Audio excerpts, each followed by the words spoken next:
Kandidatja për deputete e Partisë Socialiste në qarkun e Vlorës Brisejta Çakëri vijon takimet me qytetarët. Çdo takim na afron më pranë fitores, është shprehur ndër të tjera kandidatja Çakëri, edhe 6 ditë deri më 11 maj. Vota për Partinë Socialiste sipas saj është vota për zhvillimin.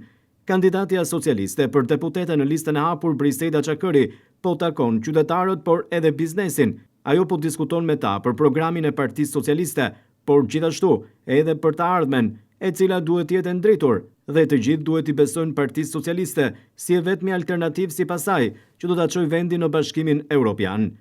Votoni për veten tuaj, votoni për familjen, votoni për të ardhmen, u ka thënë kandidatja Brisejta Çakëri qytetarëve që ka takuar, por edhe përfaqësuesve të biznesit në këtë turë të radhës gjatë kësaj të hëne me qytetarët, derë më derë dhe në çdo biznes, për t'i takuar e për t'u ofruar atyre zgjidhje, për dëgjuar problematikat e për t'u thënë se pas 11 majit do t'jetë një zë i fuqishëm në Parlamentin shqiptar për të mbrojtur interesat e tyre.